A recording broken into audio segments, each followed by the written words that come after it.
ನಮಸ್ಕಾರ, ಎಲ್ಲರೂ ಹೇಗಿದ್ದೀರಾ? ಒಂದು ಕಾನ್ಸೆಪ್ಟ್ ಹೇಳ್ಕೊಡ್ತಿದ್ದೇನೆ, 3 ನಿಮಿಷದಲ್ಲಿ ಕವರ್ ಮಾಡಿಬಿಡ್ತೇನೆ, ತುಂಬ ಜನಕ್ಕೆ ರೀಚ್ ಆಗುತ್ತೆ ಅಂತೇಳಿ. ಏನಂತ ಹೇಳಿದರೆ, ತುಂಬ ಜನ ಮದುವೆ ಆದಕೊಳ್ಳೆ ಪ್ಲ್ಯಾನಿಂಗ್ ಅಂಥೇಳಿ ತುಂಬ ವರ್ಷ ಬಿಟ್ಬಿಡ್ತಾರೆ ಮಕ್ಕಳು ಮಾಡ್ಕೊಳ್ಳಿಕ್ಕೆ. ಆ ಮಕ್ಕಳು ಆದಕೊಳ್ಳೆ ಕೂಡ ಅವ್ರಿಗೆ ಆರೋಗ್ಯ ಸಮಸ್ಯೆಗಳು ಜಾಸ್ತಿ ಬರ್ತಾ ಇರುತ್ತೆ ಮಕ್ಕಳಿಗೆ. ಇದು ಯಾಕೆ ಬರುತ್ತೆ ಅಂತ ಹೇಳಿದರೆ, ಪಂಚಭೂತಗಳಲ್ಲಿ ನನಗೆ ಆನ್ಸರ್ ಮಾಡಲಿಕ್ಕೆ ಇದು ಮಾಡ್ತೇನೆ.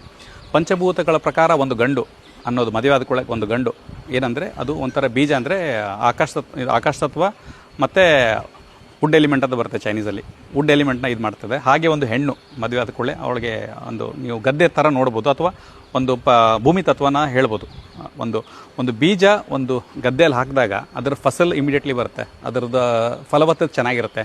ನೀವೆಷ್ಟು ಬೀಜವನ್ನು ಇಡ್ತೀರೋ ಅದು ಫಂಗಸ್ ಹಾಕಲಿಕ್ಕೆ ಶುರುವಾಗುತ್ತೆ, ಅದರದ್ದು ಸ್ಟ್ರೆಂತ್ ಕಡಿಮೆ ಆಗ್ತಾ ಹೋಗುತ್ತೆ. ಹಾಗೇನೇ ಒಂದು ಹೊಲವನ್ನು ನೀವು ತುಂಬ ವರ್ಷಗಳ ಬಿಟ್ಟಾಗ ಅದ್ರ ಫಲವತ್ತತೆ ಕಡಿಮೆ ಆಗ್ತಾ ಹೋಗುತ್ತೆ, ನಿಮ್ಗೆ ಅಲ್ಲಿ ಬರುವಂಥ ಕಳೆ ಜಾಸ್ತಿ ಆಗುತ್ತೆ, ಮತ್ತು ಅಲ್ಲಿ ಬರಡು ಭೂಮಿ ಆಗ್ತಾ ಹೋಗುತ್ತೆ. ಹಾಗಾಗಿ ಪ್ರತಿ ವರ್ಷ ರೈತರು ಅದು ಎದಕ್ಕೆ ಆಗಿ ಮಾಡ್ತಾರೆ ಅಂತ ಹೇಳಿದ್ರೆ, ಅದೊಂದು ಒಂದು ಸ್ವಾಭಾವಿಕವಾದ. ಅದೇ ಥರ ಇದನ್ನು ನೀವು ಸಿಂಕ್ ಮಾಡ್ಕೋಬೋದು ಇಲ್ಲಿ. ಹೇಗಂತ ಹೇಳಿದ್ರೆ, ಒಂದು ಹೆಣ್ಣು ಒಂದು ಗಂಡು ಮದುವೆ ಆದ ಕೂಡಲೇ ಒಂದು ವರ್ಷದ ತನಕನೂ ಕಾಮದ ಪರದೆ ಇರುತ್ತೆ. ಆಮೇಲೆ ನಿಮಗೆ ಏನೇ ಸಮಸ್ಯೆಗಳು ಬಂದರೂ ಅಲ್ಲಿ ಅವ್ರು ಕೌಂಟರ್ ಮಾಡುವಂಥ ವ್ಯವಸ್ಥೆ ಇರುತ್ತೆ. ಯಾವುದೇ ಡೈವರ್ಸ್ಗಳಾದರೂ ಕೂಡ 1 ವರ್ಷದ ನಂತರ ಆಗುತ್ತೆ, 1 ವರ್ಷದ ಒಳಗಡೆ ಆಗಲ್ಲ, ಇಮಿಡಿಯೇಟ್ಲಿ ಆಗಲ್ಲ, ನೆಕ್ಸ್ಟ್ ಡೇನೂ ಆಗಲ್ಲ.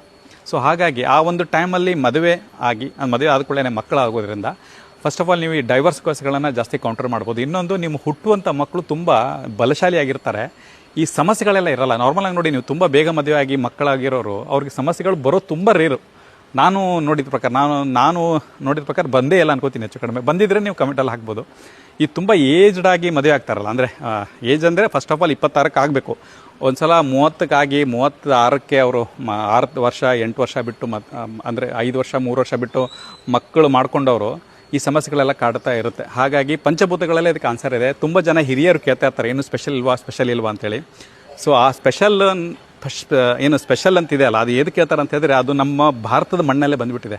ಸೊ ಹಾಗಾಗಿ ಬೇಜಾರು ಮಾಡ್ಕೊಬೇಡಿ ಅವ್ರನ್ನ, ಇದನ್ನ ಸಂತೋಷವಾಗಿ ಅದನ್ನ ರಿಪ್ಲೈ ಮಾಡ್ಕೊ. ಸ್ವಲ್ಪ ಜನಕ್ಕೆ IT ಇದ್ದವ್ರಿಗೆ ಸ್ವಲ್ಪ ಇರಿಟೇಟ್ ಆಗುತ್ತೆ, ಅದು ಏನಿದು ವಾಟ್ಸ್ ಟೆಲಿಂಗ್ ಅಂತೇಳಿ, ಅಂದರೆ ಆ ಥರ ಮಾಡ್ಕೊಳ್ಕೋಬೇಡಿ. ಸೊ ಇದೇ ಥರ ನಮ್ಮ ವಾಟ್ಸಪ್ ಚಾನಲ್ನ ಜಾಯ್ನ್ ಆಗಿ ಮತ್ತು ಈ ಥರ ಮಾಹಿತಿಗಳನ್ನ ನಿಮಗೆ ಕೊಡ್ತಾ ಇರ್ತೇವೆ. ಈ 3 ನಿಮಿಷದ ಒಳಗಡೆ ಮುಗಿಸ್ಬೇಕು, ಯಾಕಂದರೆ ರೀಚ್ ಜಾಸ್ತಿ ಆಗಬೇಕಂತ ಹೇಳಿ ಅಷ್ಟೇ. ಹಾಗಾಗಿ ಮದುವೆ ಆದ್ಕೊಳ್ಳೇ ಮಕ್ಕಳು ಮಾಡ್ಕೊಳ್ಳಿ, ತುಂಬ ವರ್ಷ ವೆಯ್ಟ್ ಮಾಡೋಕ್ಕೆ ಹೋಗಬೇಡಿ. ನಿಮ್ಮ ಲೈಫು ನಿಮ್ಮ ಮಕ್ಕಳಿಂದ ಇರುತ್ತೆ. ಮಕ್ಕಳು ಸರಿಯಾಗಿಲ್ಲ ಅಂತ ಹೇಳಿದ್ರೆ ನೀವು ಮಾಡಿದಂಥ ಕೋಟಿನೂ ಲಕ್ಷನೂ ಅಲಕ್ಷ ಆಗಿಬಿಡುತ್ತೆ. ಹಾಗಾಗಿ ಅಷ್ಟೇ. ಧನ್ಯವಾದ.